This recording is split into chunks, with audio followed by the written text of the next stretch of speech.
고아 주제에 어디 얼굴을 들이밀어. 손님 가실 때까지 베란다에 처박혀 있어. 시어머니의 모진 호통에 저는 쫓기듯 베란다로 들어갔습니다. 좁고 차가운 유리문 너머로 예비 검사 동서가 들어오는 게 보였죠. 집안 망신시키지 말고 조용히 숨만 쉬어라. 하지만 거실에 들어선 그 검사 동서는 저를 보자마자 화들짝 놀랬습니다. 그러더니 모두가 보는 앞에서 허리를 90도로 꺾어 인사를 했습니다. 그리고는 예비검사 동서의 한마디에 시어머니는 그 자리에서 그대로 쓰러지고 말았습니다.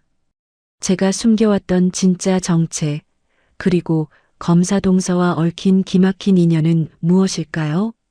안녕하세요. 올해 47살이 된 큰며느리 선영이라고 해요. 부모 얼굴도 모르고 고아원에서 자란 사람이에요. 갓난아기 때 보육원 문 앞에 버려져 누가 제 부모인지도 모른 채 그 차가운 시멘트 건물에서 어린 시절을 보냈습니다. 어린 나이부터 남의 집 식당 일을 전전하며 그야말로 맨손으로 억척같이 살아왔어요. 15살 무렵부터 남의 집 식당 설거지를 시작해 안 해본 일이 없었어요. 손이 트고 갈라지도록 일했지만 단 한 번도 제 처지를 비관하지는 않았습니다.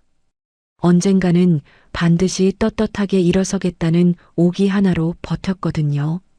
추운 겨울 보육원 마당에서 다른 아이들이 부모 손을 잡고 떠나는 모습을 지켜보던 그 어린 날에 이렇게 다짐했습니다. 나는 절대 누구에게도 동정받지 않을 만큼 단단한 사람이 되겠다고요. 그렇게 이를 악물고 살아왔지만 이 집에 시집 온 뒤로는 줄곧 고아라는 꼬리표 하나에 짓눌려 지냈어요. 시어머니에게 저는 그저 집안의 부끄러운 흠이었거든요. 아무리 정성을 다해도 아무리 헌신해도 시어머니의 눈에 저는 영영 근본 없는 고아일 뿐이었습니다. 차린 밥상이 아무리 정갈해도 거둔 집안일이 아무리 빈틈없어도 돌아오는 건 칭찬이 아니라 트집뿐이었어요. 부모 없이 자란 티가 난다는 그 한마디면 제 모든 노력은 한순간에 물거품이 되곤 했습니다. 결혼한 지 20년이 다 되도록 시어머니는 단 하루도 제 출신을 물고 늘어지지 않은 날이 없었습니다. 친척이라도 모이는 날이면 행여 누가 제 출신을 물을까봐 저를 부엌 구석으로 몰아넣기 바빴어요. 명절에 저를 두고 친척들에게 하시던 말이 아직도 귀에 선합니다. 쟤는 어디 내세울 데 없는 애라 그냥 일이나 시키려고 들인 거지 뭐. 부모도 없이 자란 애가 뭘 알겠어. 그 말을 들을 때마다 가슴이 도련해지는 것 같았지만 한 번도 제가 고아인 것을 부끄러워한 적은 없었어요. 부모 없이 자란 게 제 잘못은 아니었으니까요. 오히려 그 누구의 도움도 없이 스스로 일어섰다는 사실이 자랑스러웠습니다. 다만 한 가지를 그 누구에게도 말하지 않은 채 가슴속 깊이 숨겨두고 있었어요. 바로 제 진짜 정체였습니다. 그날도 시어머니는 모진 말을 쏟아붓고는 검사 며느리를 맞이할 준비에 분주하셨어요. 작은 아들이 현직 검사와 결혼한다는 소식에 온 동네가 떠나가라 자랑을 하고 다니셨거든요. 우리 집안에 드디어 검사가 들어온다며 그 콧대가 하늘을 찔렀습니다. 그런 경사스러운 날에 고아인 큰며느리가 끼어 있으면 집안 망신이라며 기어이 저를 베란다에 가두신 거였어요. 곁에 있던 남편은 어머니 눈치만 살피며 제게 작게 속삭였습니다. 여보, 미안해. 오늘만 좀 참아줘. 어머니 성격 알잖아. 손님 가시면 내가 잘 풀어줄게. 그런 남편에게 괜찮다는 듯 옅게 고개를 끄덕여 보였어요. 남편을 원망하지는 않았습니다. 평생 어머니 그늘에 눌려 큰 소리 한 번 못 내고 산 사람이라는 걸 누구보다 잘 알았으니까요. 그래도 남편은 제가 고아라는 이유로 온 집안의 반대를 무릅쓰고 저와 결혼한 사람이었습니다. 그 하나만으로도 남편에게 고마운 마음을 품고 있었어요. 다만 오늘이 지나면 더 이상 누구의 눈치도 볼 일이 없으리라는 걸 알았을 뿐이에요. 오늘은 20년 동안 숨겨온 진실이 마침내 세상 밖으로 나오는 날이었으니까요. 차가운 유리문에 등을 기대고 앉아 가만히 눈을 감았습니다. 20년 세월이 주마등처럼 스쳐갔어요. 부엌대기라 불리며 새벽부터 밤까지 일하던 날들, 친척들 앞에서 투명인간 취급을 당하던 순간들, 명절마다 혼자 부엌에 처박혀 산더미 같은 설거지를 하던 밤들, 그 모든 서름이 한꺼번에 밀려왔습니다. 그러나 그 긴 세월 동안 단 한 번도 이 집을 떠나지 않았어요. 아니, 떠날 수 없었습니다. 제가 이 집을 위해 남몰래 짊어지고 있던 것들이 너무도 컸으니까요. 그것이 무엇인지는 조금만 더 들어주시면 알게 되실 거예요. 시어머니는 까맣게 모르고 계셨습니다. 당신이 그토록 천대하던 이 고아 며느리가 사실은 어떤 사람인지를요. 그리고 잠시 후 거실로 들어설 그 검사 동서와 제가 어떤 인연으로 얽혀 있는지도 말이에요. 그 인연을 떠올리자 심장은 저도 모르게 빠르게 뛰기 시작했습니다. 운명이라는 게 정말 있다면 바로 오늘 같은 날을 두고 하는 말이 아닐까 싶었어요. 그토록 저를 멸시하던 시댁이 제가 평생 남몰래 키워온 그 인연 앞에서 어떻게 무너질지 생각만 해도 손끝이 가늘게 떨려왔습니다. 베란다 너머에서는 시어머니가 누군가와 통화하며 한껏 들뜬 목소리로 자랑을 늘어놓고 계셨어요. 아유, 글쎄, 우리 둘째가 검사 사위, 아니, 검사 며느리를 본다니까요. 우리 집안에 이런 경사가 또 어디 있겠어요. 호호. 그 들뜬 웃음소리를 들으며 조용히 다짐했습니다. 오늘 그동안 숨겨온 제 진짜 얼굴을 마침내 드러낼 때가 됐다고요. 사람을 출신으로만 재단하던 그 오만함이 오늘 어떤 대가를 치르게 될지 서늘하게 가라앉은 마음으로 그 운명의 순간을 기다리기 시작했어요. 차가운 유리문 너머로 운명의 초인종이 울리기만을 말이에요. 제가 이 집 며느리가 된 건 순전히 우연한 인연에서 시작됐어요. 고아원을 나와 작은 갈비탕집을 운영하던 시절 남편이 단골 손님으로 드나들면서였습니다. 보육원을 나오자마자 식당 일을 배웠어요. 누구의 도움도 기댈 데도 없던 저에게 음식을 만드는 일은 유일한 살 길이었거든요. 남의 집 주방에서 칼질부터 불 다루는 법까지 악착같이 배운 끝에 보증금 몇백만 원짜리 작은 갈비탕집을 차릴 수 있었습니다. 새벽 4시에 나와 큰 솥에 사골을 우리고 밤늦게까지 설거지를 하면서도 행복했어요. 비록 작아도 온전히 제 힘으로 일군 제 가게였으니까요. 단골 어르신들이 자네 갈비탕 국물은 친정엄마 손맛 같다며 칭찬해 주실 때마다 부모 없는 서름도 잠시 잊을 수 있었습니다. 그 작은 갈비탕집이 제게는 세상에 하나뿐인 안식처이자 자부심이었어요. 그 갈비탕집 단골 중 한 사람이 바로 지금의 남편이었습니다. 남편은 제 손맛과 성실함에 반했다며 진심 어린 얼굴로 이렇게 말했어요. 선영 씨, 나는 당신이 어디서 어떻게 자랐는지는 하나도 안 중요해요. 지금의 당신이 얼마나 단단하고 따뜻한 사람인지 그거면 충분해요. 그 말이 어찌나 고맙던지요. 평생 출신으로만 평가받던 제게 사람 자체로 봐주는 그 마음이 사무치게 따뜻했습니다. 부모도 없고 가진 것도 없던 저를 있는 그대로 귀하게 봐주는 사람은 남편이 처음이었거든요. 그렇게 남편의 진심에 마음을 열었고 우리는 조심스레 결혼을 약속했습니다. 하지만 시어머니의 생각은 전혀 달랐어요. 제가 고아라는 걸 아신 순간부터 결혼을 결사반대하셨습니다. 부모도 없고 뿌리도 없는 애를 어떻게 우리 집안에 들이니? 절대 안 된다. 내 눈에 흙이 들어가기 전엔 안 돼. 우리 집안이 어떤 집안인데 근본도 모르는 고아를 며느리로 들여. 시어머니는 몇 달이나 결혼을 가로막으셨어요. 남편을 붙잡고 울며 매달리기도 하고 저를 따로 불러 모진 말로 마음을 돌리려 하기도 했습니다. 한 번은 저를 찾아와 봉투를 내밀며 이 돈을 받고 조용히 떠나라고까지 하셨어요. 그 봉투를 받지 않았습니다. 돈 때문에 사람을 만난 게 아니었으니까요.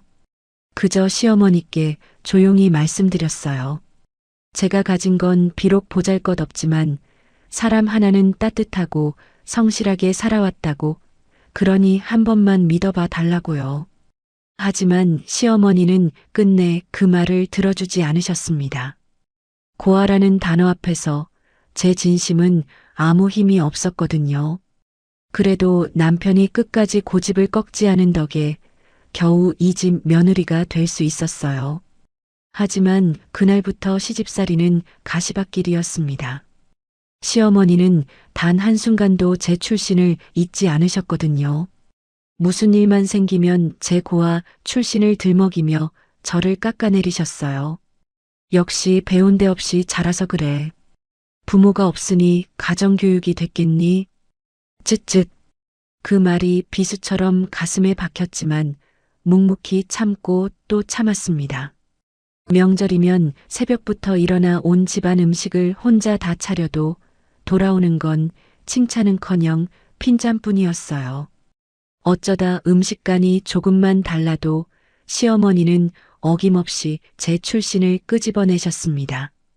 집안에 좋은 일이 있으면 그건 다 당신 덕이었고 조금이라도 안 좋은 일이 생기면 그건 죄다 근본 없는 며느리를 들인 탓이었어요. 어느새 이 집안의 모든 불운을 뒤집어 쓰는 사람이 되어 있었습니다. 친척들이 모인 자리에서는 더했어요.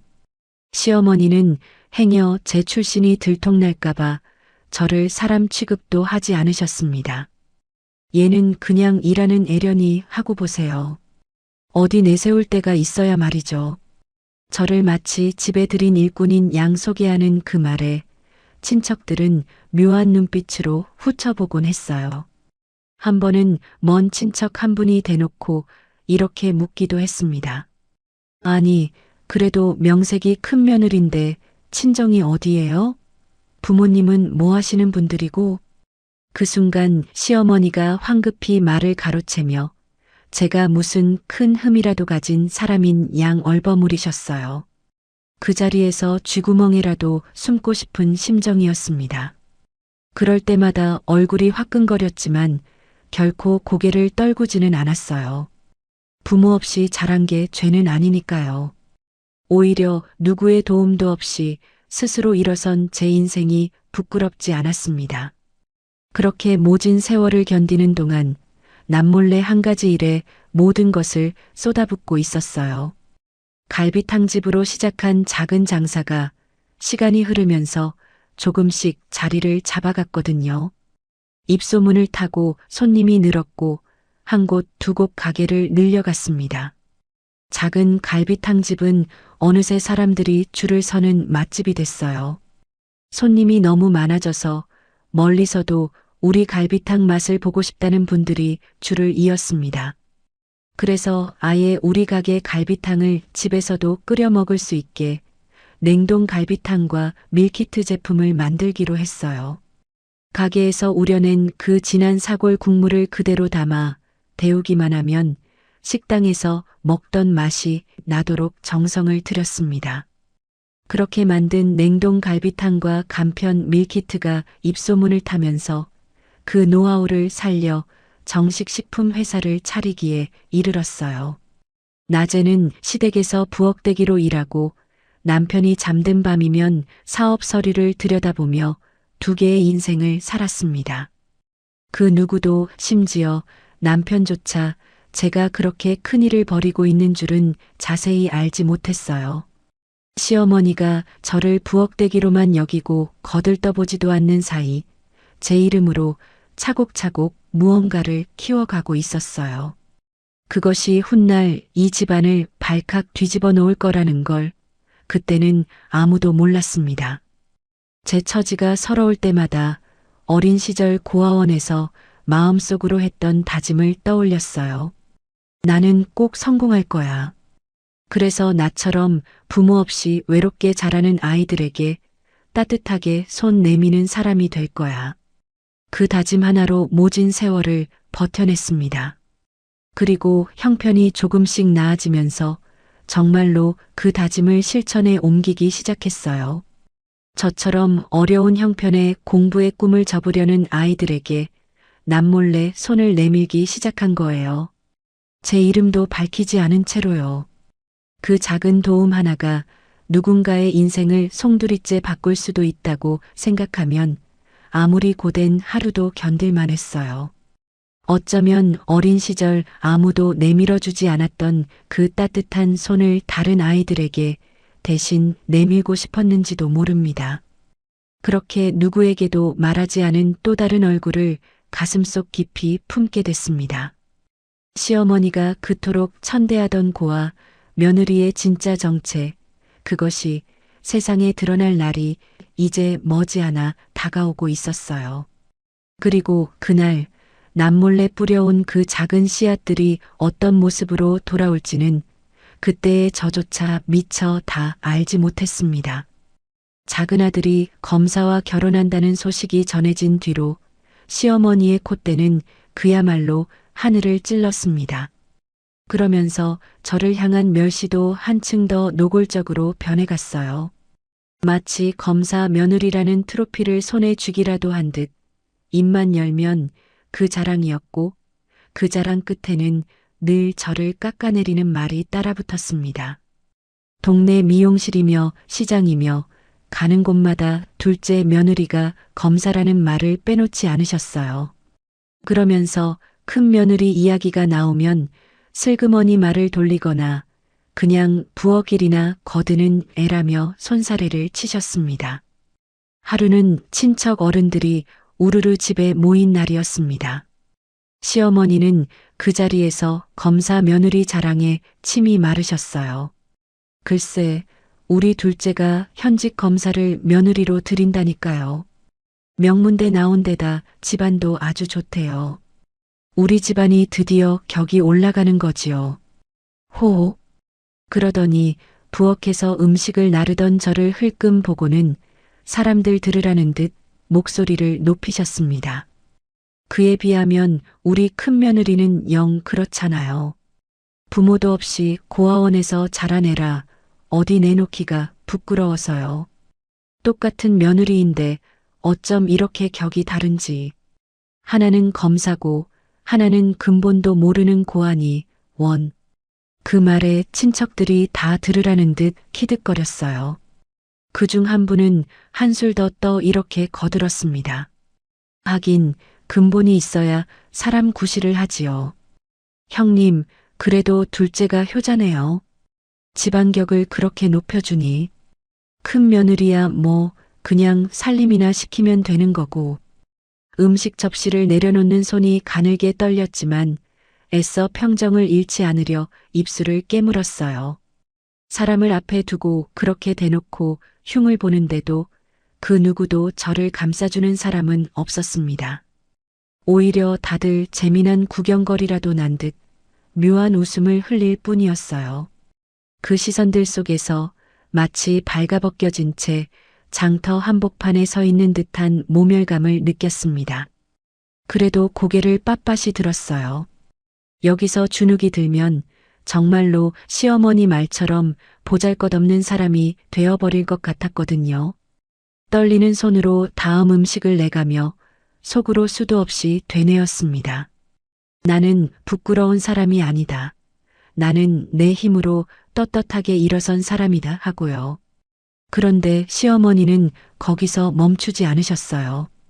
마치 저를 그 자리에 있어서는 안 될 사람인 양 아의 심부름꾼처럼 부리기 시작하셨습니다.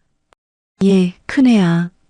너는 어른들 앞에 어른거리지 말고 부엌에 들어가 있어. 행여 검사 사돈댁에서 우리 집에 고아 며느리 있는 거 알면 어쩌니. 그날은 아주 코빼기도 비치지 마라. 음식만 잔뜩 해놓고 너는 그냥 없는 사람처럼 있는 거야. 알겠어? 그 모진 말에 가슴이 무너져 내렸습니다. 20년을 한결같이 이 집안에 헌신했는데 돌아오는 건 사람 취급조차 받지 못하는 멸시뿐이었으니까요. 그날도 친척들 20명이 넘는 상을 혼자 다 차렸어요. 전을 부치느라 기름에 손을 대고 무거운 상을 나르느라 허리가 끊어질 것 같았지만 정작 그 상에 둘러앉은 자리에 끼지도 못했습니다. 부엌 한 구석에 서서 식어 빠진 밥 한 술을 물에 말아 삼켰어요. 거실에서는 검사 며느리 이야기로 웃음꽃이 피는데 정작 그 잔치상을 차린 사람은 부엌에서 찬밥을 먹고 있었던 거예요. 그 서러운 풍경이 어찌나 익숙하던지요. 20년 내내 늘 그 자리, 환한 거실에서 한 걸음 밀려난 어두운 부엌에 있었으니까요. 곁에 있던 남편이 보다 못해 한마디 거들려 했지만 시어머니의 서슬에 그마저도 입을 다물고 말았습니다. 어머니, 그래도 형수님한테 너무 심하신 거 아니에요. 형수가 이 집에 얼마나 헌신하는데요. 명절이며 제사며 다 형수가 도맡아 하잖아요. 뭐가 심해? 사실을 사실대로 말하는데 너는 가만히 있어. 내가 그 고아를 데려와서 내가 이 고생을 하는 거야. 둘째 좀 봐라. 검사를 척 데려오지 않니? 남편은 더는 말을 잇지 못했고 저는 그저 묵묵히 부엌으로 발걸음을 옮겼습니다. 부엌 한 구석에 서서 끓어오르는 설움을 꾹꾹 눌러 삼켰어요. 흐르려는 눈물을 애써 참으며 속으로 되뇌었습니다. 조금만 더 참자고요. 머지않아 저 오만한 멸시가 어떤 대가를 치르게 될지 그날이 머지 않았으니까요. 사실 그날 그 자리에 있던 친척 어른들 중 몇몇은 예전에 형편이 어려울 때 우리 남편과 제 도움을 받은 사람들이기도 했어요. 다만 그 도움이 사실은 제 손에서 나왔다는 걸 그들은 까맣게 모르고 있었을 뿐입니다. 그런 사람들조차 시어머니 편에 서서 저를 비웃는 걸 보며 사람의 마음이라는 게 참 얄팍하다는 걸 새삼 느꼈어요. 형편이 어려울 땐 손을 벌리더니 정작 제가 고아라는 이유로는 등을 돌리는 그 모습이 씁쓸했습니다. 하지만 굳이 그 입을 막지 않았어요. 진실은 때가 되면 저절로 드러나는 법이니까요. 굳이 제 입으로 떠벌릴 이유도 그럴 마음도 없었습니다. 다만 묵묵히 제가 옳다고 믿는 길을 걸어갈 뿐이었어요. 행주로 식탁을 닦으며 거실에서 들려오는 시어머니의 자랑 섞인 웃음소리를 들었습니다. 그 소리를 들으며 차갑게 마음을 다잡았어요. 사람을 출신으로만 재단하고 학벌과 집안으로만 사람의 값을 매기는 그 천박한 잣대가 곧 산산조각 날 거라는 걸 알고 있었거든요. 제가 20년 동안 묵묵히 쌓아온 것이 무엇인지, 그리고 제가 누구인지를 알게 되는 날, 저를 그토록 부끄러워하던 시어머니의 얼굴이 과연 어떻게 일그러질지, 조용히 그러나 단단하게 그 순간을 기다렸습니다. 그날이 이제 정말 코앞으로 다가오고 있었으니까요. 그동안 켜켜이 쌓인 그 모든 서름이 단 하루 만에 통쾌하게 되갚아질 그날이 말이에요. 부엌 창문 너머로 저물어가는 노을을 바라보며 마음속으로 그날을 향한 마지막 준비를 차분히 다져갔습니다. 검사 동서가 결혼 인사를 오기로 한 날이 다가오던 그 무렵 시어머니는 저에 대해 이상한 점을 하나둘 눈치채기 시작하셨어요. 평생 부엌대기로만 알던 며느리에게서 도무지 설명되지 않는 구석들이 자꾸 보이기 시작한 거예요. 처음에는 대수롭지 않게 넘기시던 일들이 하나둘 쌓이면서 시어머니의 마음에 짙은 의문을 들이우기 시작했습니다. 첫 번째는 돈이었습니다. 어느 날 시어머니는 제가 깜빡 식탁에 두고 간 통장 거래 내역을 우연히 보게 되셨거든요. 거기에는 매달 꼬박꼬박 큰 돈이 어디론가 빠져나간 기록이 찍혀 있었습니다. 한두 푼도 아닌 수백만 원씩이었어요. 그것도 한두 달이 아니라 몇 년에 걸쳐 매달 빠짐없이 나가고 있었습니다. 시어머니는 그날 저를 붙잡고 다그치셨어요. 예, 이 돈 다 어디다 쓰는 거냐? 너 설마 밖에서 무슨 허튼 짓 하는 거 아니야? 고아 출신이라 어디 사기라도 당하는 거 아니냐고. 부엌대기가 무슨 돈이 있어서 매달 이 큰 돈을 보내? 그저 옅게 웃으며 둘러댔어요. 어머니, 그냥 제가 다달이 후원하는 데가 있어서요. 걱정 안 하셔도 돼요. 제 돈으로 좋은 일 하는 거니까요. 하지만 시어머니는 그 말을 곧이 듣지 않으셨습니다.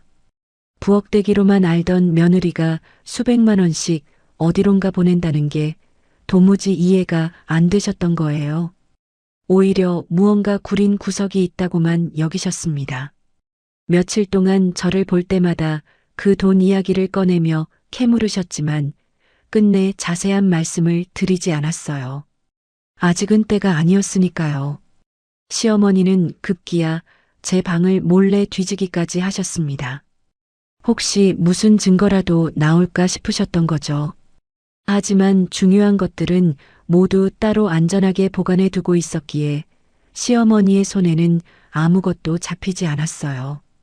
그럴수록 궁금증과 의심은 눈덩이처럼 불어만 갔습니다. 두 번째는 외출이었습니다.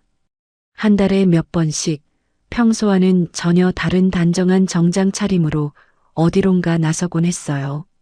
화장도 곱게 하고 머리도 단정히 빗은 그 모습은 부엌에서 일하던 평소와는 사뭇 달랐습니다.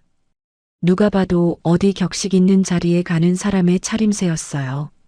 시어머니는 그런 저를 수상쩍은 눈으로 훑어보셨습니다. 아니, 부엌대기가 무슨 정장을 차려입고 나가? 너 요즘 뭐하고 다니는 거야? 행여 우리 집안 망신시킬 짓 하고 다니는 건 아니겠지? 그저 친구를 만나러 간다는 말로 얼버무릴 뿐이었습니다. 차마 진실을 말씀드릴 수는 없었으니까요.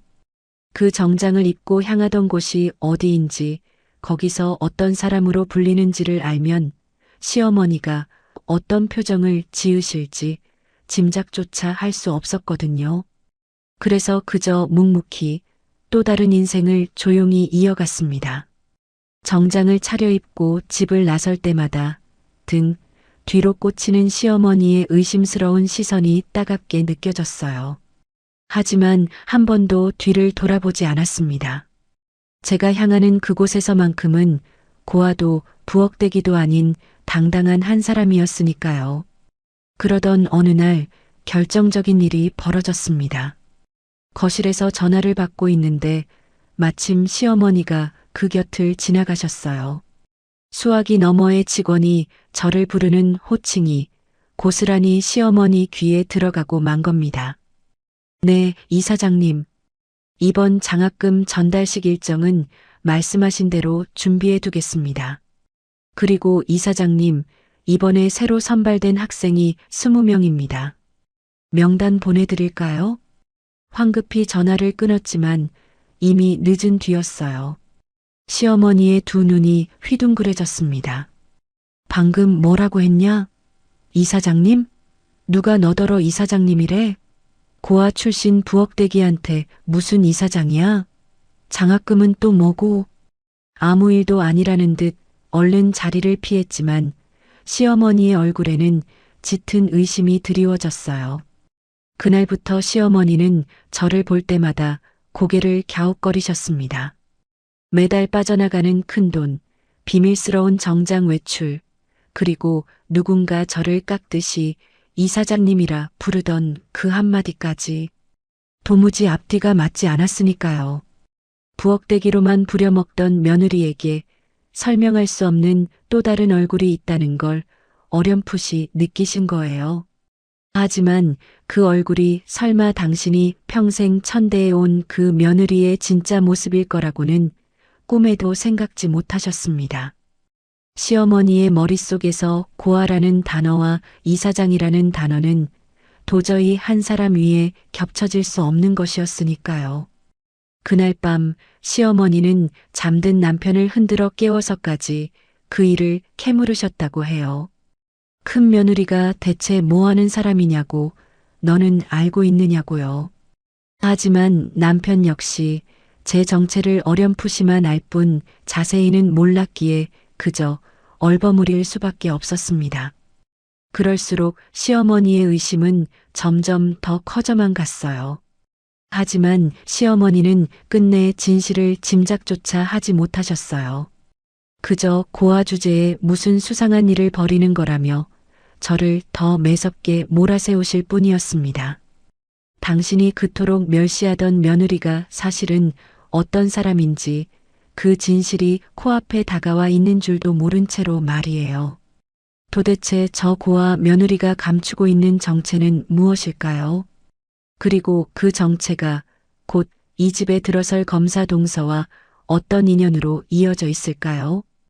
그 모든 의문이 풀리는 날이 이제 정말 며칠 앞으로 다가와 있었습니다. 그리고 그날이 오면 시어머니가 그토록 캐묻던 모든 수수께끼가 단 한 번에 풀리게 되리라는 걸 누구보다 잘 알고 있었어요. 그저 묵묵히 그 운명의 날을 향해 한 걸음씩 다가가고 있었습니다. 이사장님이라는 그 한마디를 들은 뒤로 시어머니의 의심은 엉뚱한 방향으로 부풀어 갔습니다. 진실은 짐작도 못하신 채 저를 아예 사기꾼으로 몰아가기 시작하신 거예요. 부엌대기가 큰 돈을 만지고 이사장 소리를 듣는다는 게 시어머니의 좁은 셈법으로는 도무지 좋은 쪽으로 풀이될 수 없었던 거죠. 좋게 생각하면 될 일도 시어머니는 늘 가장 나쁜 쪽으로만 저를 의심하셨습니다. 하루는 시어머니가 남편을 따로 불러 저를 두고 험한 말을 쏟아내셨습니다. 부엌에 있다가 그 말을 고스란히 듣고 말았어요. 얘야, 아무래도 내 처가 밖에서 무슨 사기를 치고 다니는 게 분명하다. 부엌대기 주제에 매달 수백만 원씩 어디다 보내질 않나. 정장 빼입고 나가서 이사장님 소리를 듣질 않나. 고아로 자란 애들이 원래 그런데 쉽게 빠지는 거야. 당장 단속을 해야겠어. 행여 무슨 사고라도 치면 우리 집안까지 망신이야. 남편은 그 말에 펄쩍 뛰며 저를 두둔했어요. 어머니, 그게 무슨 말씀이세요? 선영이가 그럴 사람이 아니에요. 다 무슨 사정이 있겠죠. 선영이만큼 반듯한 사람이 어디 있다고요. 내가 고아 출신 철을 싸고 도니까 이 모양이지. 내 말 명심해라. 행여 그 사기 행각이 검사 사돈댁에 알려지기라도 하면 이 결혼 다 깨지는 거야. 다 된 밥에 재 뿌리지 말고 그날까지는 저 고아 입단속이나 단단히 시켜. 부엌에서 그 말을 들으며 그저 씁쓸하게 웃었습니다. 사람을 출신만으로 그렇게까지 의심할 수 있다는 게 새삼 서글펐거든요. 평생 이 집안을 위해 헌신하고 남몰래 좋은 일까지 해온 며느리를 시어머니는 끝끝내 사기꾼으로밖에 보지 않으셨습니다. 하지만 굳이 변명하지 않았어요. 머지않아 모든 진실이 저절로 드러날 테니까요. 그때가 되면 지금 저를 사기꾼이라 매도하는 그 입이 과연 어떤 말을 하게 될지 그저 묵묵히 그날을 기다리기로 했습니다. 다만 한 가지, 남편이 어머니의 그 매도에도 끝까지 제 편을 들어주는 것이 고마웠어요. 비록 큰 소리는 못 내는 사람이지만 적어도 저를 의심하지는 않았으니까요. 그 작은 믿음 하나가 제겐 큰 위로가 됐습니다. 그러는 사이 결혼 인사 날짜가 코앞으로 다가왔습니다. 시어머니는 그날만 손꼽아 기다리며 온 집안을 쓸고 닦느라 분주하셨어요. 그런데 동네에 하나둘 들려오는 그 검사 동서의 됨됨이가 어쩐지 예사롭지 않았습니다. 이웃 한 분이 시어머니에게 이렇게 전하는 걸 저도 들었거든요. 그 검사 아가씨가요, 그렇게 잘 나가는데도 어찌나 겸손한지 몰라요. 어렸을 때 형편이 어려웠는데 어떤 고마운 분 덕에 공부를 마쳤다고 늘 그 은인을 못 잊는다더라고요. 이름도 모르는 그분 덕에 자기가 검사가 됐다면서 평생 찾아 헤맨다지 뭐예요. 사람이 참 반듯하대요. 그 말을 듣는 순간 가슴이 철렁 내려앉았습니다. 어린 시절 어려운 형편, 이름도 모르는 익명의 후원, 잊지 못하는 은인. 그 이야기가 어쩐지 남의 일 같지 않았거든요. 조용히 가슴 깊은 곳에 묻어두었던 한 사람의 얼굴을 떠올렸습니다. 벌써 10수년 전 제가 처음으로 후원을 시작했을 무렵 인연을 맺었던 한 여학생이 있었어요. 그 아이는 제가 후원한 첫 번째 학생이었기에 제게는 유독 잊히지 않는 아이였습니다. 형편이 어려워 법대 진학을 포기하려던 그 아이에게 매달 학비를 보내며 짧은 편지를 함께 붙이곤 했습니다. 너는 결코 혼자가 아니라고, 내 꿈을 절대 포기하지 말라고요. 설마 그 아이가, 설마 하는 생각에 심장이 거세게 뛰기 시작했어요. 그날 밤 서랍 깊숙이 보관해둔 낡은 서류함을 조용히 열어보았습니다. 그 안에는 그동안 남몰래 걸어온 또 다른 인생이 차곡차곡 담겨 있었어요. 후원했던 수많은 아이들의 명단, 그 아이들이 보내온 감사 편지들, 그리고 장학재단의 서류들까지. 그 빛바랜 종이들을 한 장 한 장 넘기며 오래도록 그 자리에 앉아 있었습니다. 그 종이 한 장 한 장에는 부모 없이 자란 제가 다른 아이들에게 부모 같은 마음으로 내밀었던 손길이 고스란히 담겨 있었어요. 누군가에게는 그저 돈 몇 푼이었을지 몰라도 제게는 인생을 건 약속이자 보람이었습니다. 누구에게도 보인 적 없는 그 진실을 이제 곧 세상 앞에 꺼내놓을 때가 다가오고 있었으니까요. 결혼 인사날 그 검사 동서가 우리 집 문을 들어서는 순간 그동안 숨죽여온 모든 것이 한꺼번에 터져 나오리라는 걸 직감하고 있었어요. 어쩌면 평생 묵묵히 뿌려온 그 씨앗 하나가 바로 그날 가장 극적인 모습으로 돌아올지도 모른다는 예감이 들었습니다. 서류함을 다시 닫으며 낮은 목소리로 혼잣말을 했어요. 이제 곧이에요. 그동안 숨겨온 제 진짜 얼굴을 그날 모두 앞에 보여드릴게요. 그렇게 차분히 그러나 단단하게 그날을 준비하기 시작했습니다.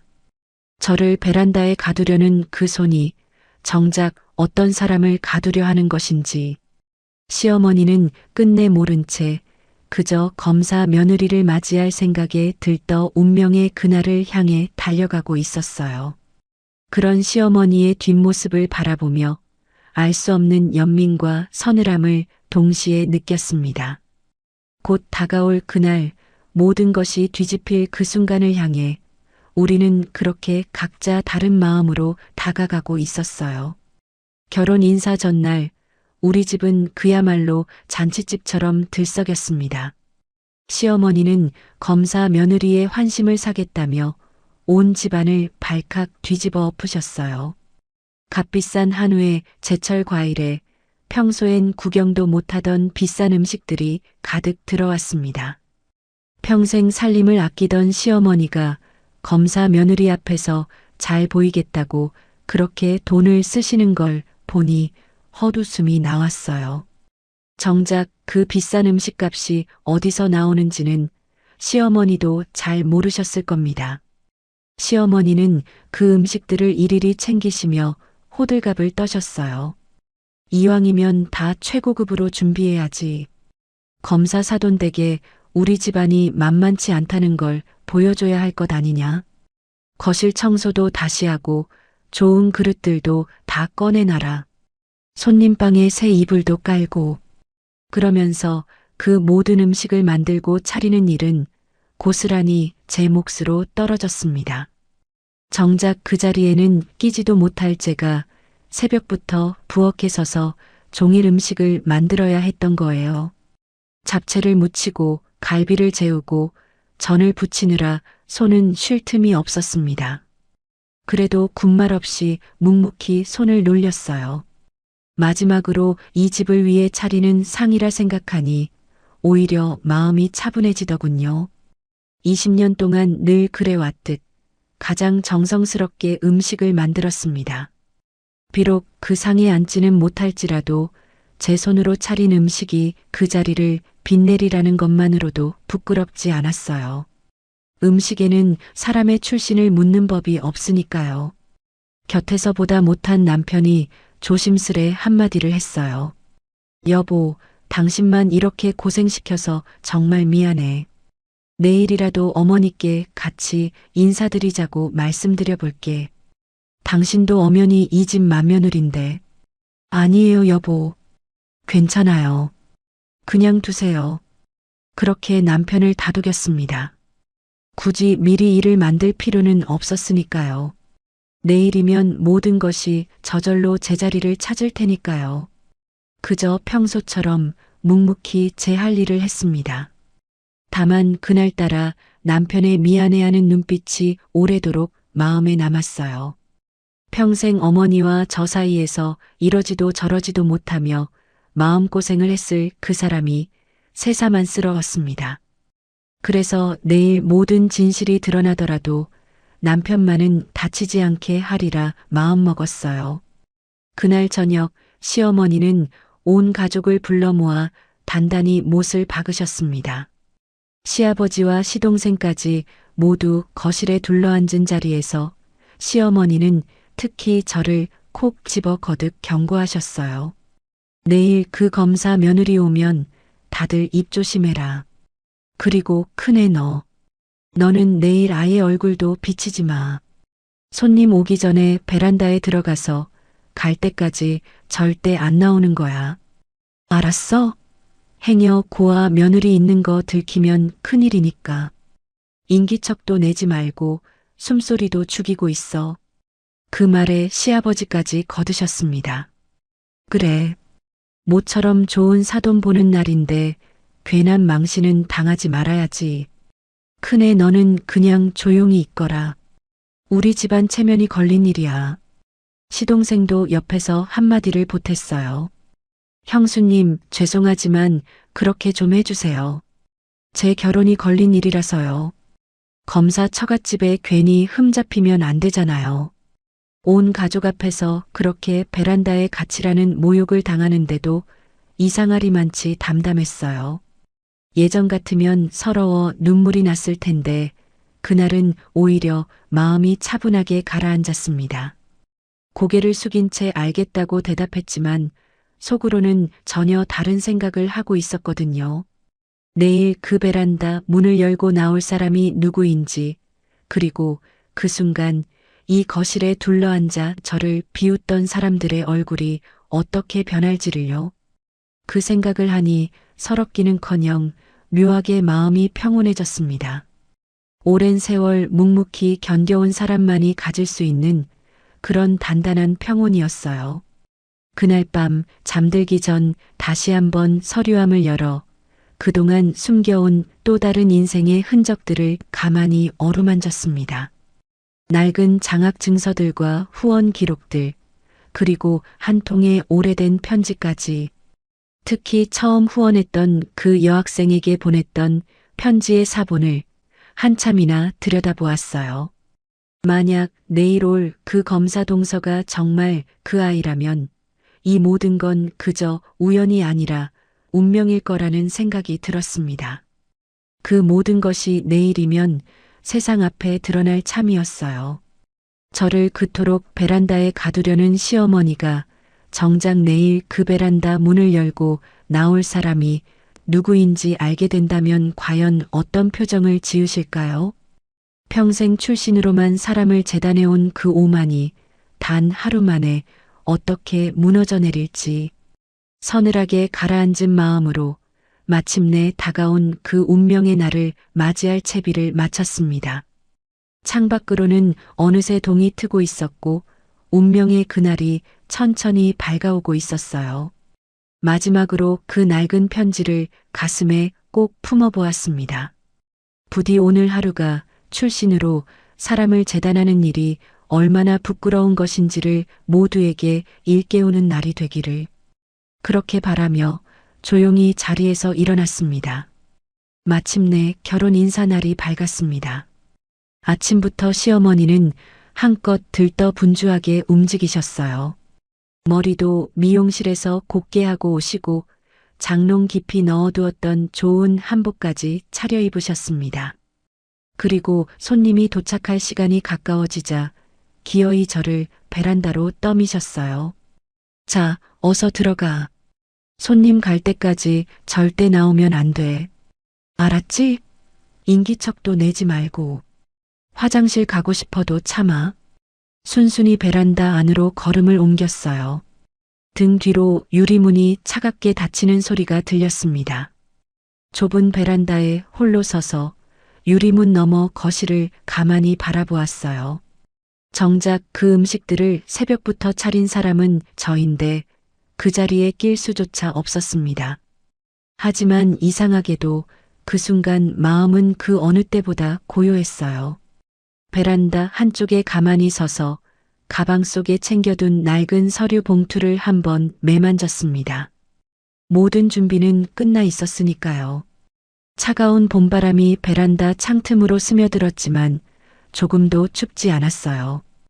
오히려 오랜 세월 가슴에 응어리졌던 무언가가 곧 풀려나갈 거라는 생각에 가슴이 뜨거워졌습니다.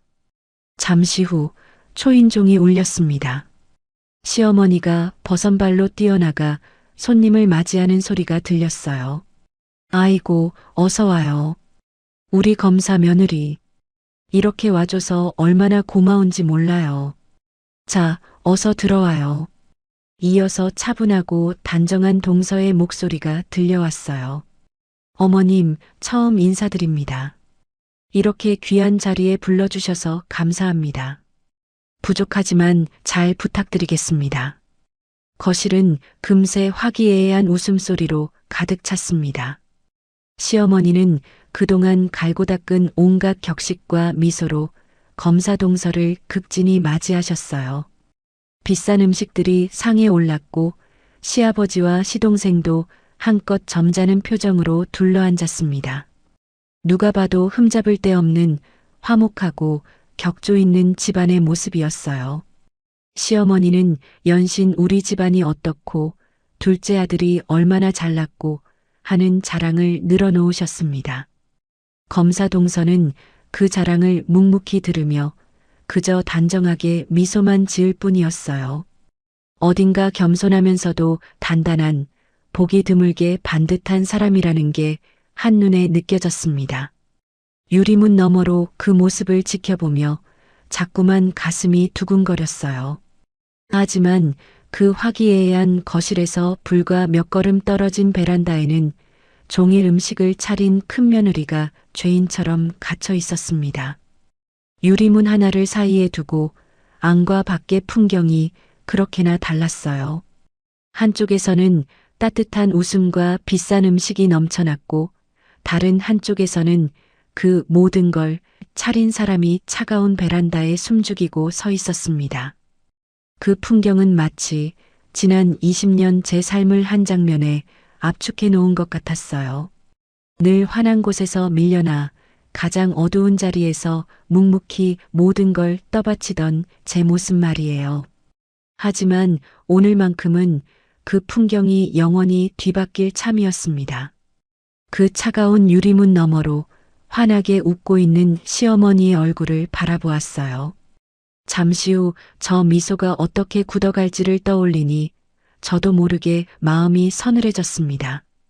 거실에서는 시어머니의 자랑이 끝도 없이 이어졌습니다.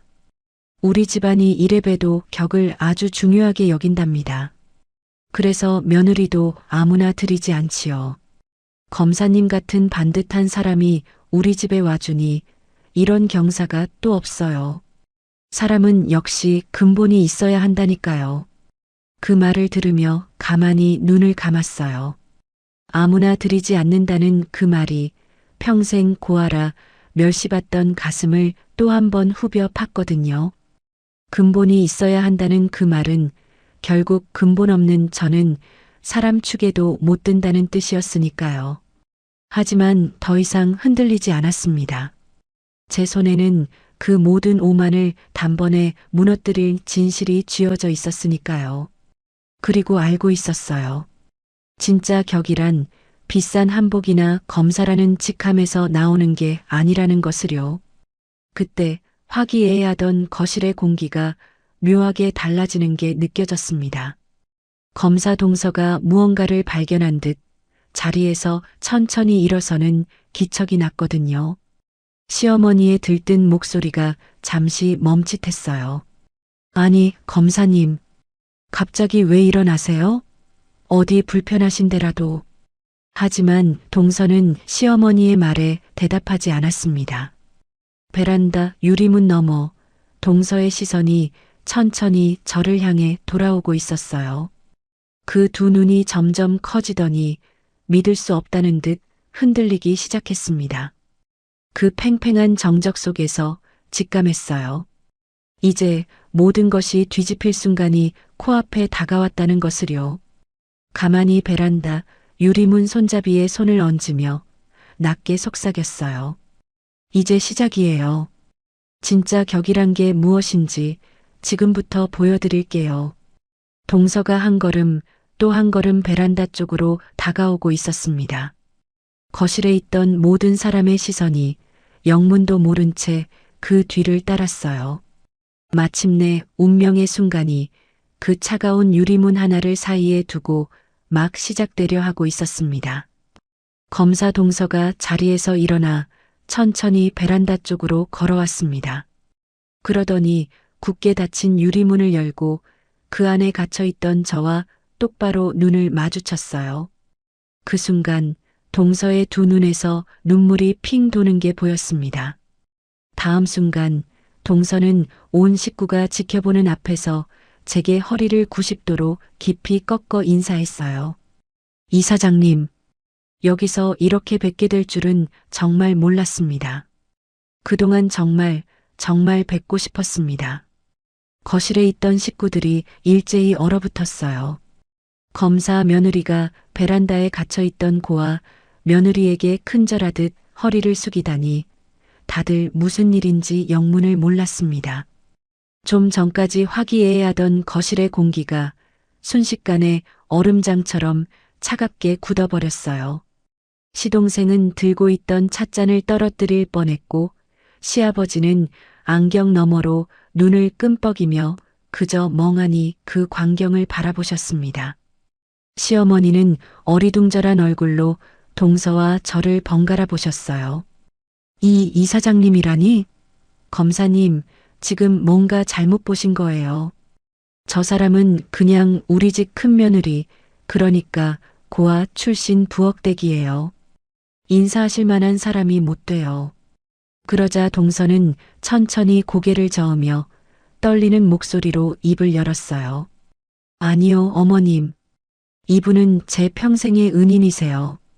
제가 가난한 형편의 대학도 못 갈 뻔했을 때 매달 장학금을 보내주신 분이 바로 이분이세요.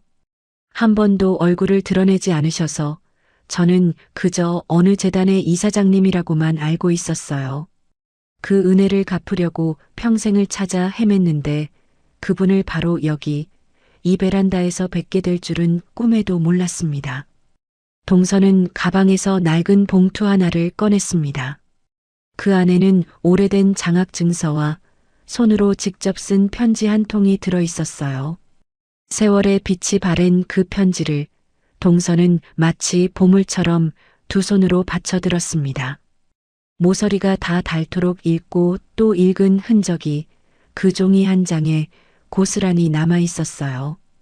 그 편지를 알아본 순간 제 심장도 쿵 하고 내려앉았습니다. 이게 그때 이사장님이 보내주신 편지예요. 너는 결코 혼자가 아니라고, 내 꿈을 절대 포기하지 말라고. 저는 힘들 때마다 이 편지를 수백 번도 더 읽었어요. 이 편지를 가슴에 품고 이를 악물어 끝내 검사가 됐습니다. 그리고 늘 다짐했어요. 언젠가 이 은인을 꼭 찾아뵙고 보답하겠다고요. 이 글씨체를 저는 단 한 번도 잊은 적이 없습니다. 그 편지를 알아본 순간 더 이상 정체를 숨길 수 없었습니다. 그 편지는 분명 10수년 전 제가 처음으로 후원했던 그 여학생에게 제 손으로 직접 써보낸 편지였으니까요. 베란다에서 천천히 걸어 나와 동서를 마주 보았어요. 맞아요. 그 편지를 쓴 사람이 바로 저예요. 부모 없이 자란 제가 저 같은 아이들에게만은 꼭 손을 내밀고 싶었거든요. 그동안 이렇게 훌륭하게 잘 자라줘서 정말 고마워요. 검사가 됐다는 소식을 들었을 때 제가 얼마나 기뻤는지 몰라요. 순간 거실에는 숨소리 하나 들리지 않는 정적이 내려앉았습니다. 평생 저를 고아 부엌대기라 멸시하던 시어머니의 얼굴이 백지장처럼 새하얗게 질려갔어요. 당신이 베란다에 가둔 그 며느리가 사실은 남몰래 수많은 아이들을 키워온 장학재단의 이사장이었던 겁니다. 그것도 하필 그토록 떠받들던 검사 며느리가 평생 찾아 헤매던 바로 그 은인이었던 거예요. 며느리를 숨기려고 가둔 베란다에서 정작 그 집안에서 가장 귀한 사람이 걸어 나온 셈이었습니다. 시어머니의 입술이 파르르 떨렸습니다.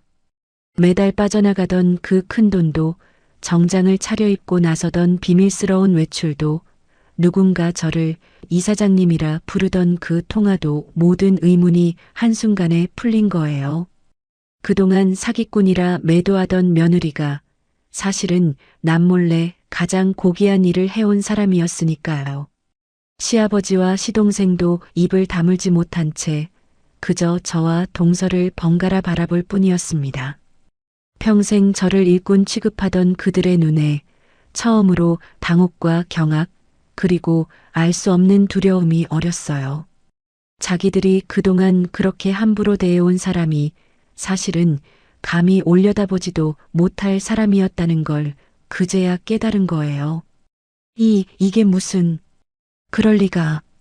고아인 내가 어떻게, 내가 그 재단 이사장이라고? 시어머니는 말을 채 잇지 못하고 그 자리에서 휘청하더니 그대로 풀썩 쓰러지고 말았어요. 거실은 순식간에 아수라장이 됐습니다. 식구들이 놀라 시어머니를 부축해 소파에 눕히는 동안 그 광경을 가만히 지켜보았어요. 이상하게도 통쾌함보다는 마음 한구석이 서늘하고 허전했습니다. 20년을 기다려온 순간인데 막상 닥치고 보니 기쁨보다 먼저 밀려온 건 깊은 한숨이었어요.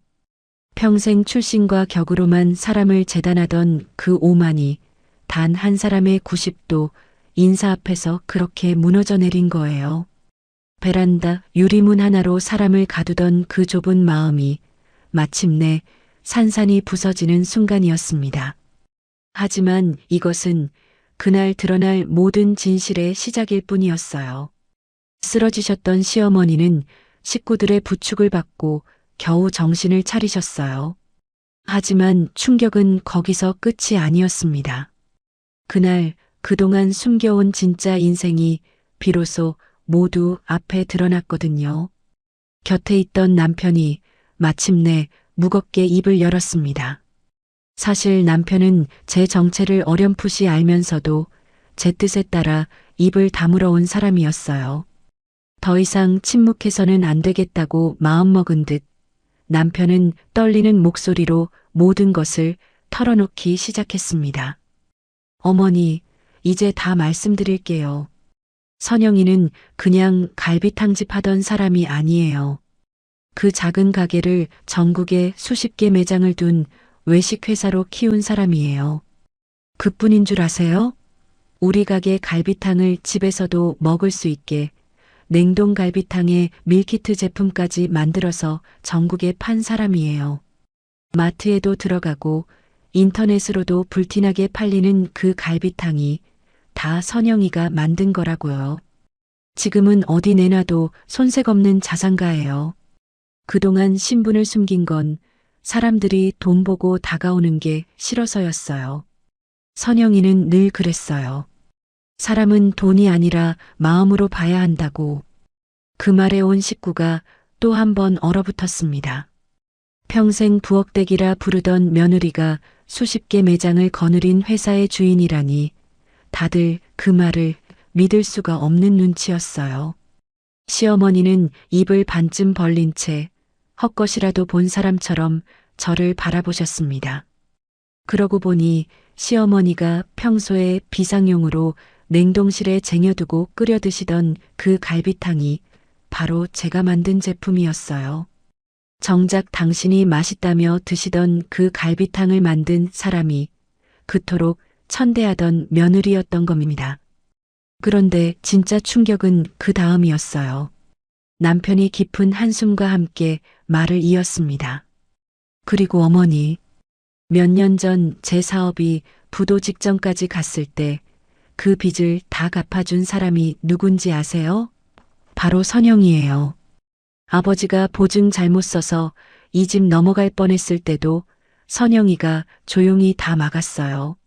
지금 우리가 사는 이 집도 사실은 선영이가 마련한 거예요.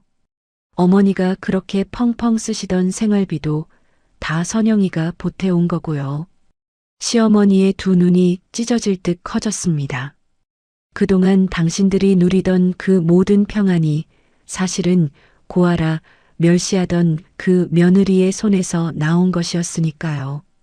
시아버지도 충격에 그 자리에 털썩 주저앉으셨어요. 그게 사실이냐? 그럼 그때 우리 집을 살린 게, 그 빚을 갚은 게 다 큰애였단 말이냐? 내가 그것도 모르고 조용히 고개를 끄덕였습니다. 사실 단 한 번도 그것을 생색낸 적이 없었어요. 그저 제 가족이니까 묵묵히 도왔을 뿐이었습니다.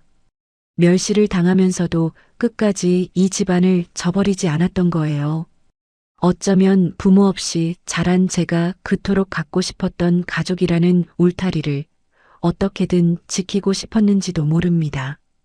비록 그 가족이 저를 끝내 받아주지 않더라도 저만은 그들을 가족으로 여기고 싶었던 거예요.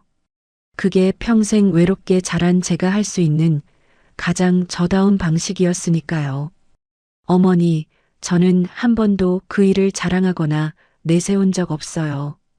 가족이니까 당연히 해야 할 일이라고 생각했을 뿐이에요. 다만 그 가족이 저를 끝까지 고아라고만 봐주신 게 그게 마음이 아팠을 뿐이죠. 그제야 시어머니가 제 손을 부여잡고 눈물을 쏟으며 매달리기 시작하셨습니다. 큰애야, 아니 이사장님. 내가 잘못했어. 내가 눈이 멀어도 한참 멀었었네.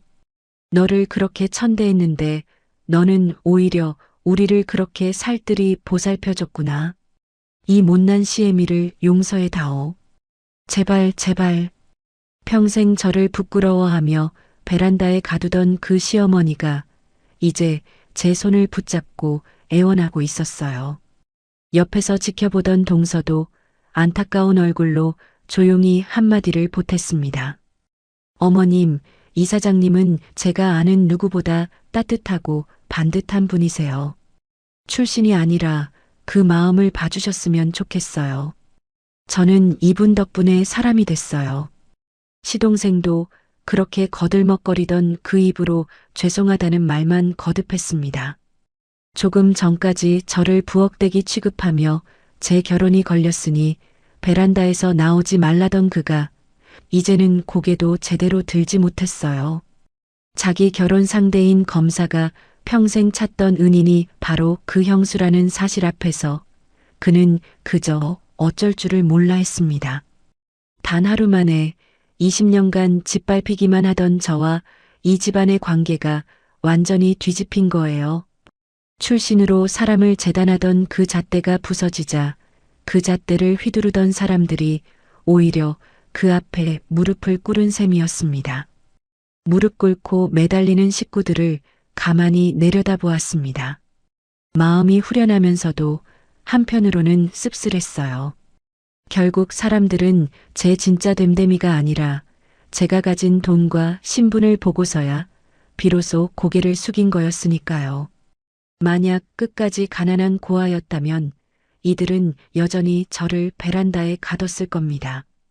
사람의 진심이 아니라 신분과 돈 앞에서야 고개를 숙이는 그 모습이 못내 서글펐어요. 하지만 한편으로는 늦게나마 이들이 무언가를 깨달을 기회가 생겼다는 게 다행이라는 생각도 들었습니다. 그렇다고 그들을 짓밟을 생각은 없었습니다. 다만 사람을 출신으로 재단하는 일이 얼마나 어리석고 부끄러운 것인지만은 똑똑히 일깨워줄 생각이었어요. 그 마지막 매듭을 차분히 짓기로 했습니다. 무릎 꿇은 식구들을 천천히 일으켜 세웠습니다. 그들을 짓밟고 망신을 주는 건 제가 바라는 일이 아니었으니까요. 평생 그들에게 받은 멸시를 그대로 되돌려준다면 그것은 결국 저 역시 사람을 함부로 대하는 그들과 다를 바 없는 사람이 되는 일이었거든요. 그렇게 살고 싶지 않았어요. 다만 꼭 한 가지만은 분명히 짚고 넘어가기로 했습니다. 어머님, 저는 어머님을 원망하지 않아요. 다만 한 가지만 기억해 주세요. 사람의 값어치는 그 사람이 어디서 태어났는지가 아니라 어떻게 살아가는지로 정해지는 거예요. 고아라는 게 부끄러운 게 아니라 사람을 출신으로만 재단하는 그 마음이 부끄러운 거랍니다. 제가 만약 끝까지 가난한 고아였다면 어머님은 오늘도 저를 그 베란다에 가두셨겠지요. 제가 바라는 건 어머님의 사과가 아니에요.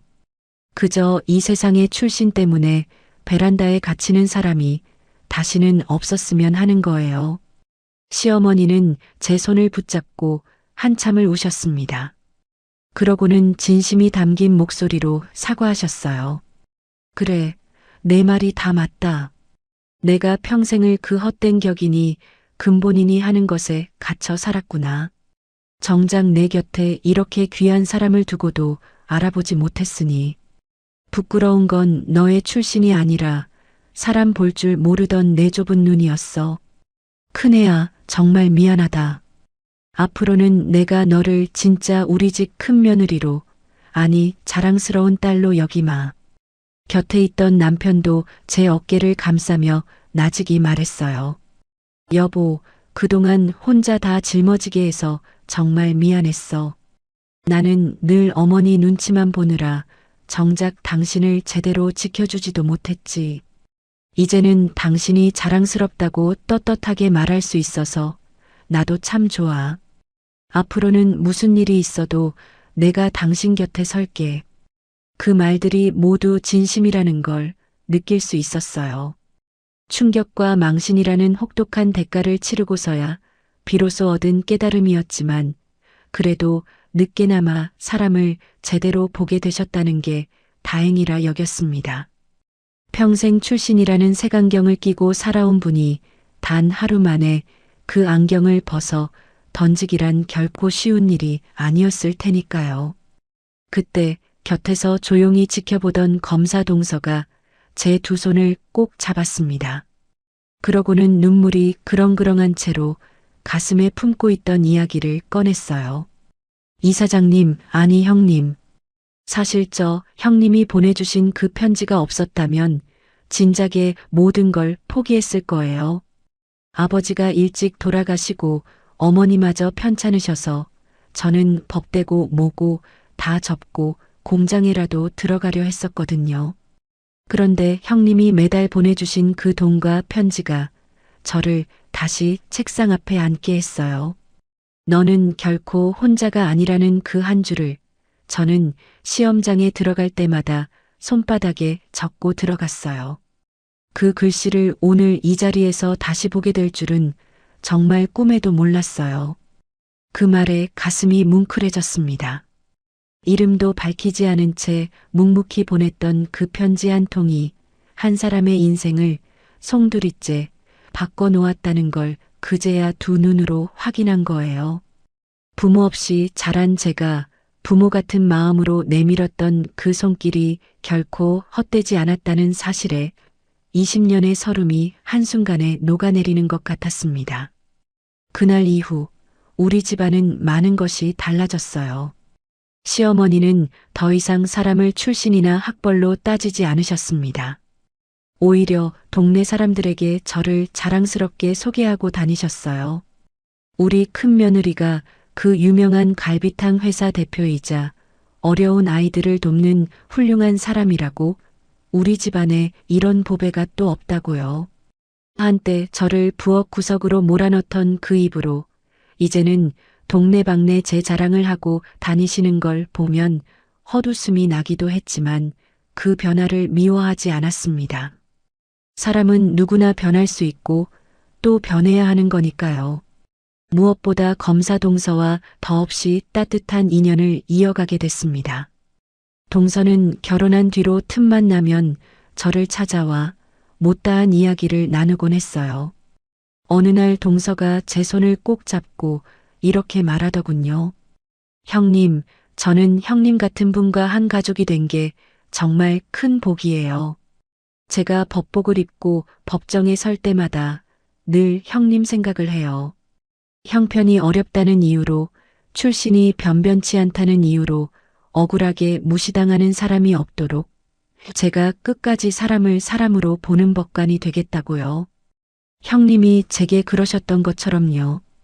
그 말에 또 한 번 가슴이 뜨거워졌어요.